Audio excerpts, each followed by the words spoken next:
Bonjour les amis, donc je suis très content d'avoir reçu une vidéo du comptoir de Vimy et je souhaitais vous en faire parler. Je souhaitais vous le faire partager, donc par une vidéo personnelle. Alors Rudolf Steiner, c'est un personnage qui est né en 1861 et qui est mort en 1925. Et donc il faisait partie de la Société théosophique. Et donc, je vous invite à réfléchir sur le sujet et après, vous prendrez une Bible et vous relirez la fin du chapitre 13 pour voir ce que Bill Gates a programmé pour nous dans ces petits vaccins Covid. Alors, je vous fais écouter donc le comptoir de Vimy. C'est une chaîne extraordinaire, ça s'écrit V-Y-2-N-I-E. Alors je vous laisse écouter ce que proposait avant donc 1925 Monsieur Rudolf Steiner de la Société théosophique, dont je vous rappelle Jim le Veilleur est un adepte satanique. Donc mais vous allez comprendre par vous-même. Écoutez, elle lit juste un petit passage de ce qu'a écrit Rudolf Steiner. Dans le futur, on éliminera l'âme par des médicaments. Sous prétexte de santé, on trouvera un vaccin par lequel l'organisme humain sera traité dès que possible, éventuellement directement à la naissance, afin que l'être humain ne puisse développer la conscience de l'âme et de l'esprit. Aux médecins matérialistes sera confiée la tâche d'éliminer l'âme de l'humanité. Comme aujourd'hui, on vaccine les gens contre telle ou telle maladie. Ainsi, à l'avenir, on vaccinera les enfants avec une substance qui immunisera contre la folie de la vie spirituelle. La personne vaccinée pourrait être très intelligente, mais ne développerait pas une conscience. Et c'est le véritable objectif de certains cercles matérialistes. Avec un tel vaccin, vous pourriez faire en sorte que le corps éthérique se détache du corps physique. Quand le corps éthérique est détaché, la relation entre l'âme et l'univers devient extrêmement instable et l'homme un automate, car le corps physique de l'homme doit être poli sur la terre par la volonté et par l'effort spirituel. Alors, le vaccin devient une sorte de force qui rive la conscience à la matière. L'homme ne peut plus se débarrasser d'un sentiment matérialiste. Il reste animal par constitution et ne peut plus s'élever à la conscience spirituelle. Rudolf Steiner, 1861-1925. Il a écrit ça il y a plus de 100 ans. Voilà, vous avez tout compris. Est-ce que vous avez pigé que Jim le Veilleur, qui se fait croire comme étant un gentil lanceur d'alerte, eh bien en fait, non, il attise les idées du Front National, ce qu'on appelle le Rassemblement National, c'est-à-dire de mettre les gens qui s'entretuent entre religions. Donc l'idéal, ce serait que les chrétiens se battent contre les musulmans, que les juifs se battent contre les musulmans et les chrétiens, et que donc on assiste à cette guerre civile.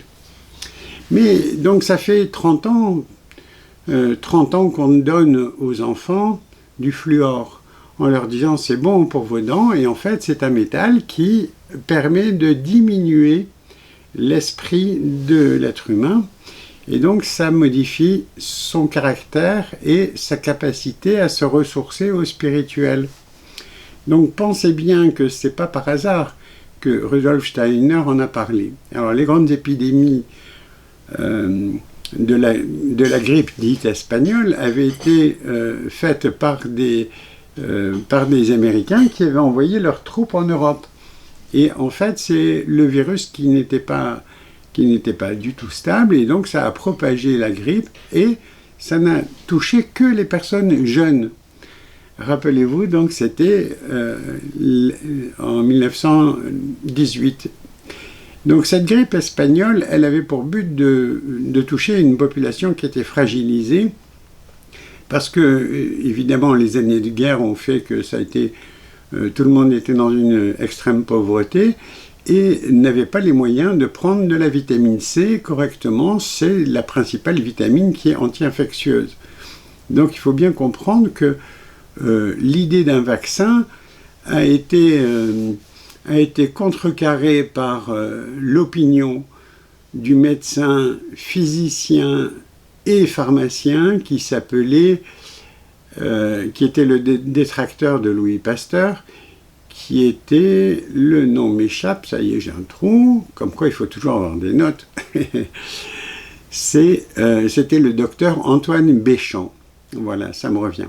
Donc le docteur Antoine Béchamp, lui, ne parlait pas de génération spontanée, de génération de virus qui arrivaient comme ça et qui se propageaient de proche en proche. Mais c'était simplement que l'organisme était confronté à différentes vibrations et qui allait tomber plus ou moins malade.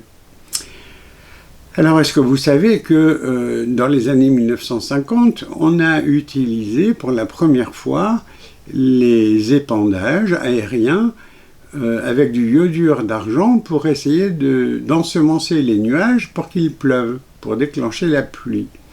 Donc, depuis les années 50, la situation s'est améliorée au point tel que on reconnaît que la géo-ingénierie fait qu'on nous balance des chemtrails, ce qu'on appelle les épandages aériens, mais on appelle ça les chemtrails.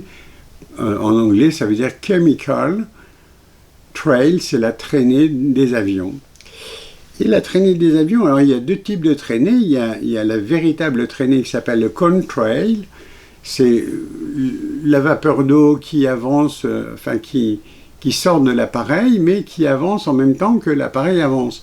Alors que quand c'est chimique, ça ne disparaît pas au fur et à mesure que l'avion avance, ça se répand et ça fait des volutes et ça tombe, et on trouve dedans du barium, de l'aluminium et évidemment des polymères qui sont issus du pétrole et donc des perturbateurs endocriniens. Alors si le but de l'être humain c'est de faire une éradication d'une grande partie de l'humanité, eh bien c'est en cours sur plusieurs méthodes. Et le vaccin, c'est pour accélérer un peu plus vite, parce que dans le Covid-19, les vaccins du Covid-19 seront équipés de nanoparticules, de puces RFID sous forme de nanoparticules, qui pourront nous envoyer des ondes. Vous me direz, oui, mais les ondes, ça fait quoi sur l'homme? Ben, justement, c'est ce qui fait la vie. Alors, regardez le professeur Marc-Henry, les protéotidies, ou les protéodies. Donc, ce sont des fréquences qui sont envoyées par des notes, par exemple, des notes de musique, et qui, envoyées dans un sens, vont activer l'organisme humain, ou au contraire, vont inhiber certaines cellules du corps humain. Et voilà comment ça peut fonctionner tout simplement, comment on peut éradiquer quelqu'un en lui balançant des ondes absolument négatives.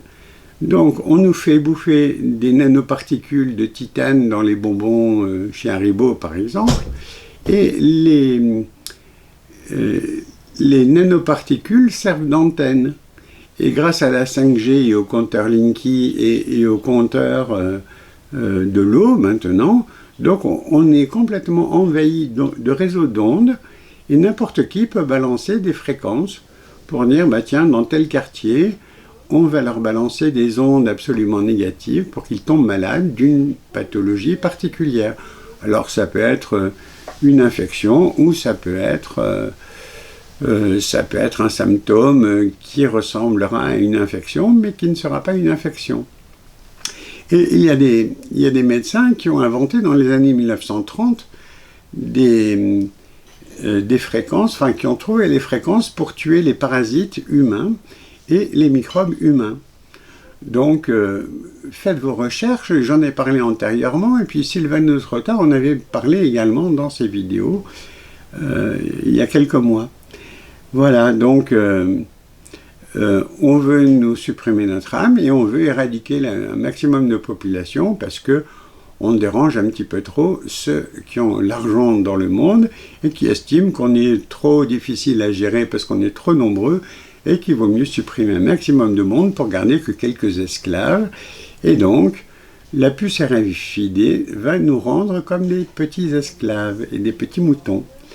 Et si vous ne me croyez pas, cherchez donc, relisez l'Apocalypse, la révélation de la Bible, la fin du chapitre 13, il est dit que toute personne qui n'aura pas la marque de la bête sur la main ou sur le front, eh bien ne pourra plus acheter dans un magasin, ne pourra plus ni acheter ni vendre.